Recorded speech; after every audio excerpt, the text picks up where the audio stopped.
Allora, buonasera, benvenuti. Benvenuta soprattutto dall'Argentina, da Alexandra Coan, che in questa domenica pomeriggio ci onora qui della sua presenza. Noi tutti siamo molto felici di accoglierla nell'atelier di Sidi Valfila, che è un luogo molto atopos, questa è una parola cara ad Alexandra Coan, un luogo che sorge proprio nel cuore di Roma, di grande bellezza, silenzio e creazione, che ci è parso il più giusto per ospitarla. Alexandra Coan è psicanalista e docente all'Università di Buenos Aires, collabora regolarmente con il quotidiano e il diario argentino e con le riviste Polvo e Invisibile. Grazie all'editore Castelvecchi possiamo leggere pure L'amore del 2022 e Un corpo, infine, del 2024. Ancora non è in libreria, quindi è proprio, ma lo trovate qui. Libri che rilegano il discorso della psicoanalisi con quello della filosofia, della letteratura e della poesia.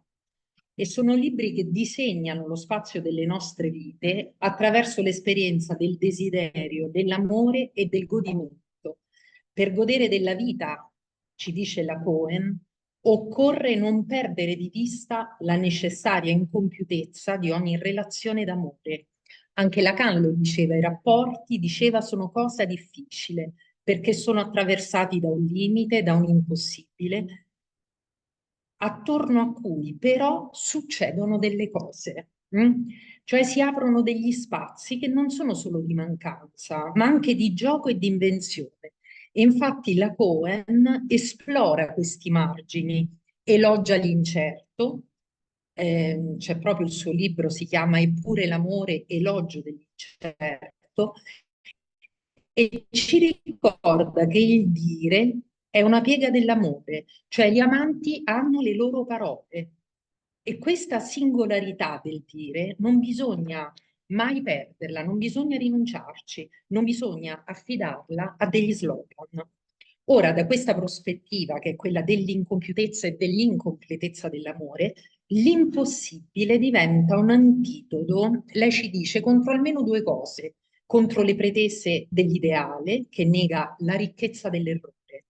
L'amore ideale, ci dice la Cohen, produce solo amori impossibili perché non vuole sapere nulla dell'impossibile dell'amore. È un amore stretto, inibito, preso nell'identificazione, tormentato dal sesso. L'ideale, insomma, è l'antitesi del desiderio. E poi l'impossibile, secondo lei, è anche un antidoto contro gli slogan promossi dal discorso del capitalismo. La Coan si interessa molto al linguaggio in cui noi tutti siamo immersi, fatto di etichette che irrigidiscono sia l'esistenza che la sessualità, attraverso schemi, definizioni in cui precipita la singolarità dell'esperienza.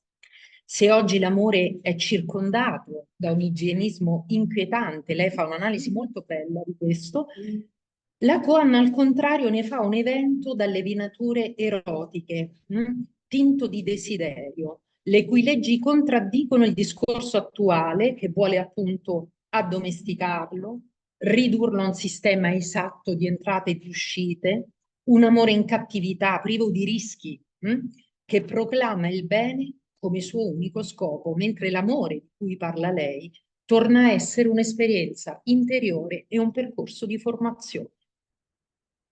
Nell'amore, ci dice, si tratta di indovinare sbagliando e di trovare perdendo. Per questo, dice, l'amore riuscito è l'amore sbagliato. Questo modo di pensare le cose evidentemente ha un risvolto politico. E infatti il titolo del suo intervento di oggi è Il discorso del del capitalismo lascia da parte le cose dell'amore. Questa è una frase di Lacan ed è una frase con cui Lacan descriveva uno dei tanti effetti di questo discorso, il più astuto, diceva, che sia mai stato forgiato, un discorso insostenibile perché i soggetti vanno così veloce da consumarsi, si consumano sino a consunzione. Infatti questa è una delle parole che risuona di più sul lettino. Sono tutti consumati, tutti estenuati, no? Questo discorso, tra l'altro, scoraggia il tempo dedicato all'incontro. Non bisogna perdere tempo e soprattutto perdersi nei tormenti e nelle ricerche dell'amore.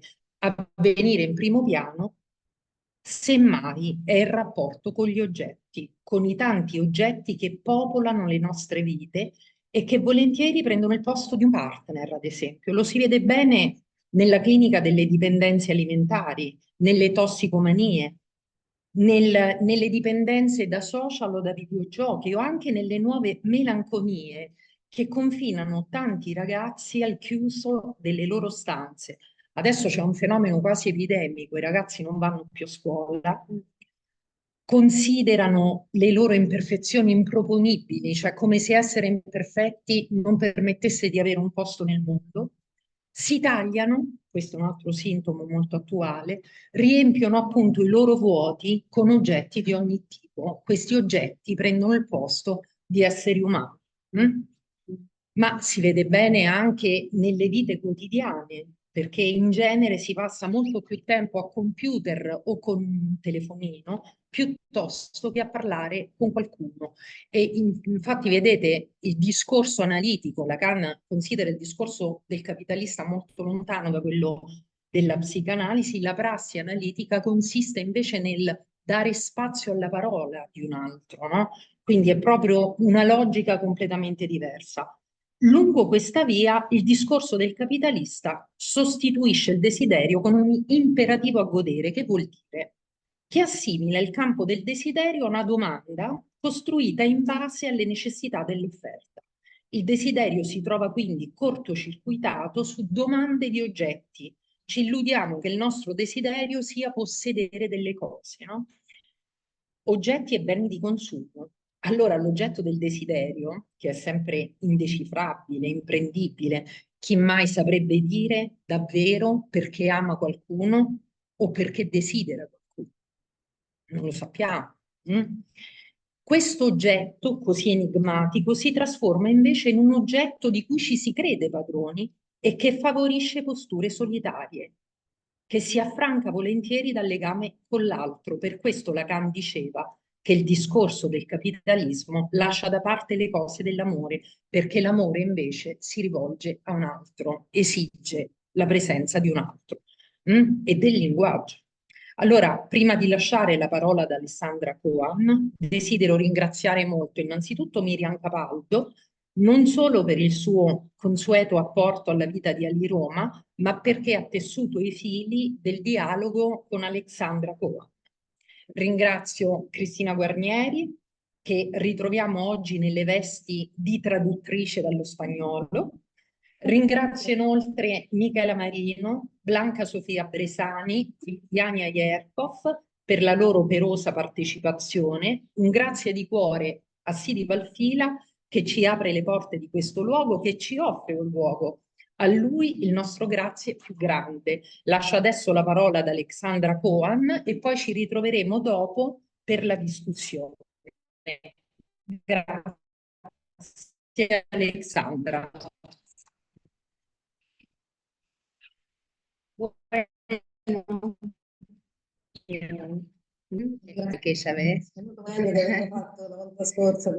Bueno, estoy muy agradecida con Castelvecchi, por supuesto, che gestionó che io estuviera acá. Sono molto grata a Castelvecchi che ha permesso che io fossi qui.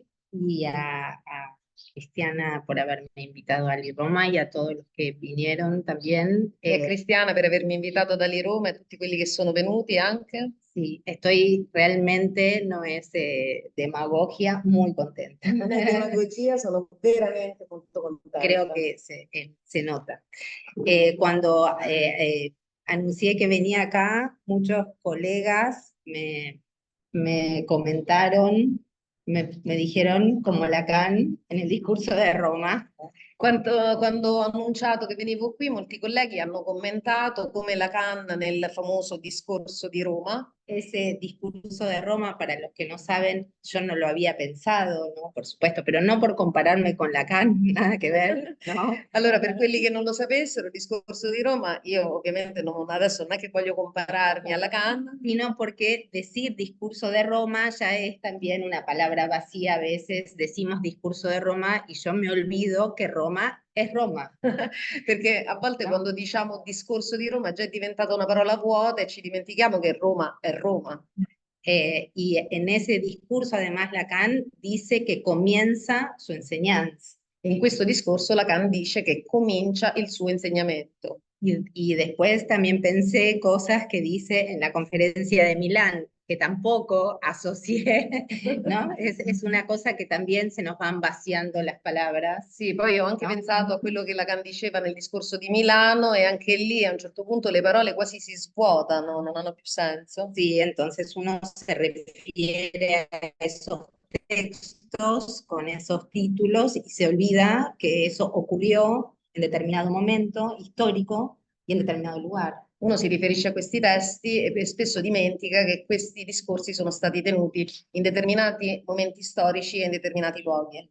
Entonces, esas cosas me permitieron volver a esta frase de Lacan con la que vamos a trabajar, también para pensar cómo pensar esa frase hoy. Allora, tutto questo mi ha permesso di ritornare alla frase su cui oggi lavoreremo di Lacan, di ripensarla, come la significhiamo oggi. Porque yo no sé acá cómo funciona el psicoanálisis, pero en la Argentina, que hay mucho psicoanálisis, hay también mucho doxa, ¿sí? Allora, io non so qui come funziona la psicanalisi, ma in Argentina che c'è molta psicanalisi, c'è tanta doxa, tanta opinione su Y tantas palabras vacías y repetidas al interior del psicoanálisis y los psicoanalistas. e tante parole vuote, ripetute anche all'interno della psicanalisi stessa e dagli psicanalisti. Entonces, a mí particularmente me interesó siempre, o de un tiempo, no siempre, pero de un tiempo a esta parte, también ver de qué manera hablamos de psicoanálisis y de qué manera leemos a Lacan, por ejemplo. E a me, per esempio, in particolare mi è sempre molto interessato il modo in cui parliamo di psicanalisi e il modo in cui leggiamo Lacan. Y mi tesis de maestría fue sobre la lectura, o sea, el concepto de lectura en psicoanálisis y La mia tesi contra la doxa. La mia tesi magistrale è stata per l'appunto sul tema della lettura della psicanalisi nella psicanalisi contro la doxa. Porque yo he padecido, y todos los que estudiamos psicoanálisis en la Argentina, hemos padecido de esos amos, ahora voy a decir entonces, amos que nos han dicho cómo leer, cómo pensar el psicoanálisis y por lo tanto cómo analizar. Perché sia io ho sofferto in prima persona, ma tutti noi che abbiamo studiato la psicanalisi in Argentina abbiamo patito molto questi padroni che ti dicono come devi pensare la psicanalisi e come devi esercitarla. Y eso es lo opuesto al psicoanálisis. E questa è proprio la cosa opposta alla psicanalisi. Que es una experiencia absolutamente sorpresiva.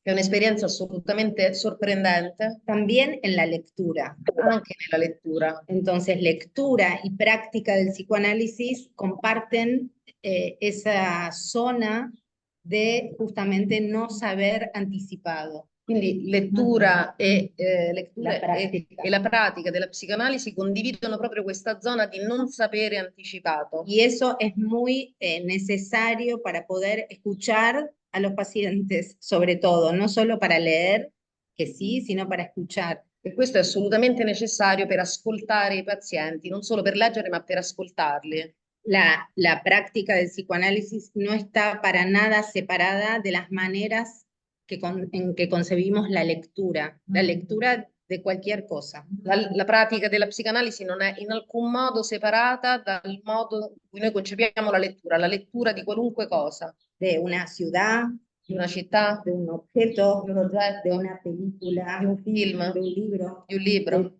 La lectura, como diría Barthes, como verbo intransitivo, leer. La lettura, come direbbero a Lambert, come verbo intransitivo, leggere. No leer algo, sino leer. La experiencia de la lectura tiene que preservar esa posibilidad de no saber anticipadamente.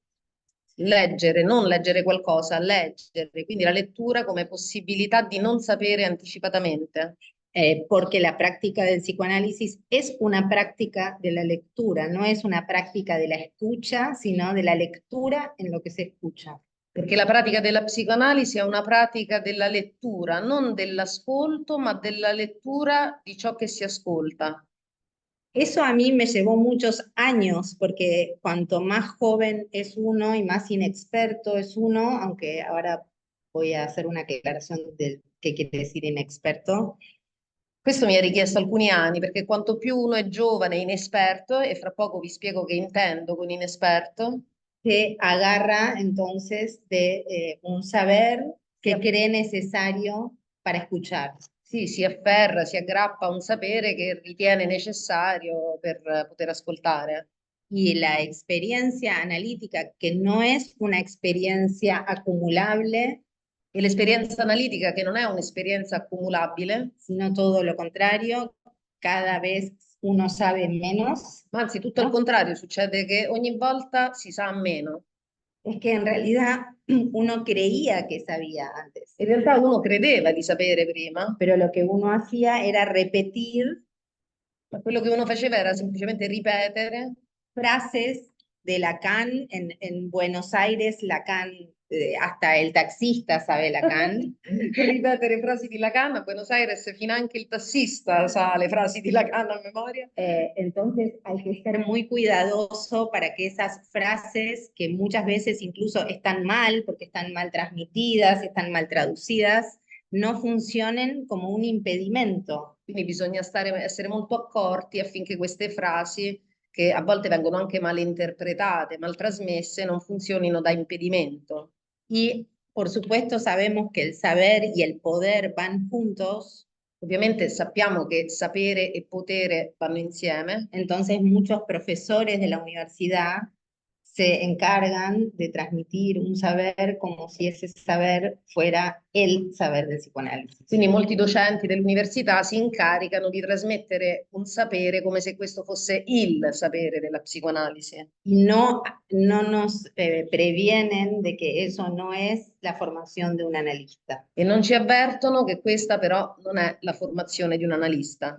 Un analista se forma a esta altura de mi vida, creo que básicamente o fundamentalmente en su propio análisis. A questa altezza della mia vita posso dire che un analista si forma fondamentalmente sulla sua esperienza d'analisi, Porque ahí aprende a leer. perché lì impara a leggere, Aprende a leer de esa manera, sin saber. apprende a leggere in questo modo, cioè senza sapere. Se deja entonces tomar por la lectura. Si lascia prendere dalla lettura. Y esa experiencia se aprende, es un poco esquemático, ¿no? Porque no es que se aprende porque el analista no enseña, sino que es una experiencia en donde uno finalmente en algún momento deja caer todas esas ortopedias. E questa esperienza si apprende, ovviamente parliamo in termini schematici perché apprendere, no, succede che a un certo punto lo psicanalista lascia cadere tutto quello che ha preso, deja caer Las ortopedias, l'ortopedia que de esos saberes di questi saperi. Y esa experiencia entonces lleva mucho tiempo. Por eso no es una experiencia que uno pueda acumular ni que uno pueda entonces ya decirse superada, ¿no? Questa esperienza richiede molto tempo e dunque non è un'esperienza che si può accumulare e che si possa superare.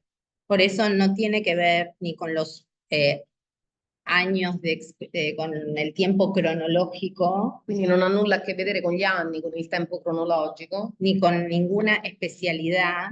e con nessuna specializzazione. No hay especialización en psicoanálisis. Non c'è nessuna specializzazione in psicoanalisi. Lo que hay es lo que Lacan dijo hace mucho tiempo, mercado del saber. Quello che c'è, e Lacan lo ha detto molto tempo fa, c'è mercato del sapere. Y ese mercado del saber se vende entonces de una manera, no sé cómo, sí, E questo mercato del sapere si vende in qualche como una modo mercancía también. come una merce. Y entra de lleno entonces en lo que Cristiana había un poco anunciado, en ese capitalismo un poco, sí, contrario al psicoanálisis. Ahora vamos a ver cómo es contrario al Ed psicoanálisis. entra pienamente in questo discorso che Cristiana aveva annunciato di un capitalismo contrario alla psicanalisi. Ora vedremo in che modo è contrario alla psicanalisi. Yo no sé acá cómo es la formación de los psicoanalistas. Allá en los últimos años ha habido, se han creado en los últimos años maestrías de psicoanálisis. Non so qui come funzioni la formazione degli analisti, ma da noi negli ultimi anni si sono creati molti master in psicoanalisi, Pero no dicen que eso tampoco es la formación de un analista. Eso es un título necesario para los que quieran hacer una carrera universitaria. ma non dicono che questa non è la formazione di una psicanalista. Certamente è un titolo che può essere utile per una carriera universitaria, ma non è la formazione dell'analista. Y hay muchísimas personas que tienen ese título, pero que jamás se han analizado. E ci sono moltissime persone che pur avendo questo titolo non si sono mai analizzate. No, aquí, ¿cómo es? No sé, bueno, no importa. Non so. Entonces, este momento no es un momento en el que a mí también me interesa pensar estas cosas porque justamente hay una proliferación de ofertas en el mercado. In questo momento mi interessa molto riflettere su queste cose perché c'è effettivamente una proliferazione di offerte nel mercato Que hacen, ¿no? Hacen esto. Muchas personas se nombran a sí mismas psicoanalistas che fanno proprio questo. Tante persone nominano se stesse, si autonominano psicanaliste y dejan de lado, digamos, el hecho de atravesar una experiencia de análisis. e lasciano da parte il fatto di fare esperienza, di attraversare un'esperienza di analisi. Nombrarse psicoanalista a mí hoy todavía me produce pudor. Nominarsi psicanalisti a me ancora oggi ancora mi suscita un certo pudore, Porque el psicoanálisis no es una profesión, perché la psicoanalisi non è una professione, no es un título, no es, es un acto. non è un titolo, è un atto. Entonces, si estoy en un cumpleaños, si alguien me pregunta a qué me dedico, le digo psicoanalista. Quindi se sono a un compleanno e qualcuno mi chiede ma che lavoro fai, dico sì, psicanalista. Pero después, íntimamente, no sé si, porque no tiene que ver con el ser. Però poi intimamente non saprei perché non ha a che vedere con l'essere. Entonces, pongo en duda también eso para no adormecerme en ese ser. Quindi metto in dubbio anche questo per non addormentarmi in questo essere. Porque aunque parezca que no, todo eso tiene que ver con cómo uno después recibe a un paciente. Perché anche se potrebbe sembrare il contrario, tutto questo ha molto a che vedere col modo in cui poi tu ricevi un paziente. Y las maneras en las que uno dice las cosas, las maneras de decir, Il modo in cui una persona dice le cose, il modo di dirle, es lo único que tenemos los, ¿no? Los analistas y yo cuando uno habla, habla como analizante, no como psicoanalista. è l'unica cosa, questo modo di parlare, è l'unica cosa che abbiamo noi psicoanalisti. Quando noi parliamo, parliamo come analizzanti, non parliamo come analisti. Porque el analista no tiene nada que decir, Perché l'analista non ha nulla da dire, porque no sabe. perché non sa. ¿Sí? ¿Está bien? Bueno, entonces, una vez alguien me elogió el libro con uno de los más lindos elogios que recibí, Una volta ho ricevuto uno dei più belli elogi che abbia mai ricevuto sul mio libro, que me ha dicho que es un libro de psicoanálisis escrito por una analizante.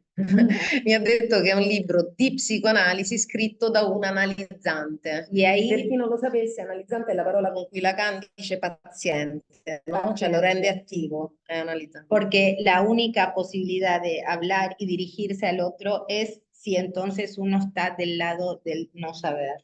Perché l'unica possibilità di indirizzarsi all'altro è se sei dal lato del non sapere. Yo dije, y Cristiana también lo mencionó, el opuesto entre el discurso del capitalismo y el discurso del psicoanálisis. Io lo dico, Cristiana già lo ha menzionato, c'è proprio un'opposizione tra il discorso del capitalismo e il discorso della psicoanalisi. Pero el psicoanálisis está dentro del capitalismo también. Ma la psicoanalisi è anche dentro al capitalismo. Si no, digo, está el dinero de por medio, È il denaro di ya con mezzo. eso solo podríamos decir, ya, ¿no? Es un, ahora, Già solo questo, il denaro, potremmo dire, sarebbe sufficiente. pero es el dinero en la práctica analítica también es un problema que me interesa interrogar. Ma anche il dinero nella pratica il denaro, perdón, nella pratica analitica è qualcosa su cui che mi interessa interrogare. Porque es el dinero en la práctica analítica circula de manera distinta a cómo circula en el resto de las escenas de nuestra vida cotidiana, o es esperable que circule de otra manera. Perché il denaro nella pratica analitica circola in un modo diverso dalle altre scene dove circola, o almeno sperabilmente dovrebbe essere così. Por ejemplo, alguna vez me encontré pensando que lo que paga un paciente no es lo que cobra un analista, no hay transacción posible. Per esempio, a volte ho pensato che quello che un paziente paga non è quello che l'analista guadagna, non c'è una transazione possibile. Uno va a la verdulería y compra un kilo de tomates. Se vai dal verduraio e compri un chilo di pomodori, ¿Cuánto es? quanto è? ¿Cuánto es? Non Aquí so, en io lo Italia compro. no te la compro. Ponemos Sarà 5 euro. 5 euros. Suggerisci. 5 euros. Pomodoro, 5 euros. 5 euros. Adiós, chao. Esatto.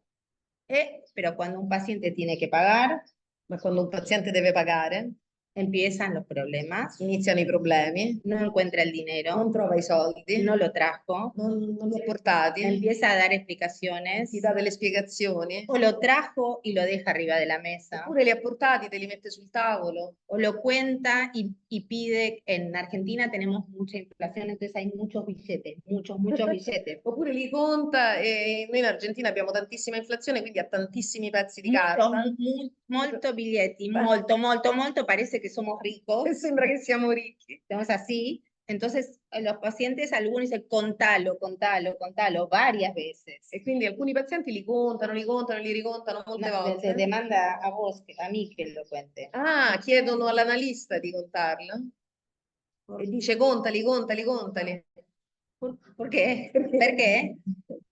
¿Me vas a sacar o me vas a dar de más? No sé, ahí Ma perché mi toglierai qualcosa o me ne darei di più? Cioè, qual è la domanda? Entonces, todos esos problemas del dinero en el psicoanálisis, ya nos lo enseñó Freud, son problemas del paciente, en el sentido en que, como dice Freud, el paciente trata el dinero del mismo modo en el análisis, no solo en el análisis. Quindi tutti questi problemi legati al denaro, ce l'ha già spiegato Freud, sono problemi del paziente, perché il paziente tratta il denaro nell'analisi, Y no solo. e non solo nell'analisi. No, en la verdulería no, pero en el resto. Magari dal verduraio no, però nel resto delle sue situazioni. ¿Cómo trata los asuntos sexuales? Dice. Come tratta le questioni sessuali, così diceva Freud. Nadie no tiene problemas con el dinero, ¿no? Non c'è nessuno che non abbia problemi col denaro. Pero Freud dice, es importante que el analista no tenga esos problemas en el acto, no en su vida personal. En su vida personal es esperable que tampoco, pero en el análisis que no tenga esos problemas. Ma Freud dice che è importante che l'analista non abbia questi problemi, non tanto nella sua vita personale probabilmente li avrà, ma nell'atto, nel momento dell'analisi. Que se saque el falso pudor, dice Freud, si tolga di mezzo il falso pudore y que pueda tratar los asuntos del dinero del mismo modo que trata todo lo demás. e che possa trattare la questione del denaro alla stessa maniera in cui tratta tutte le altre questioni. Eso también se aprende en un análisis. Anche questo si impara in analisi. Porque al principio, cuando uno recién empieza a atender, tiene también problemas para cobrar, no cobra poco. Perché all'inizio, quando uno comincia a fare analisi, si pone sempre il problema, ma quanto prende troppo poco, che devo dare? Entonces, no es exactamente igual que cualquier transacción, non è esattamente la stessa cosa di qualunque transazione, pero el psicoanálisis también está dentro del capitalismo. però anche la psicanalisi sta dentro al capitalismo. Lo que sí hay maneras y maneras de estar en el capitalismo, porque no hay afuera del capitalismo ya. Però sì, ci sono modi e modi di stare dentro il capitalismo perché già di fatto siamo in un'epoca in cui non c'è più un fuori dal capitalismo. Y el psicoanálisis es también nacido en el capitalismo. La psicanalisi è anche nata nel capitalismo. Entonces, la frase muy hermosa de Lacan que anuncia la conversación de hoy es una frase que dice, que la pronuncia en unas conferencias, bueno, acá están editadas de otra manera. Sì, la frase celebre di Lacan che annuncia la nostra conferenza di oggi è editata in modi diversi per voi e per noi. Sí, está adentro del seminario 19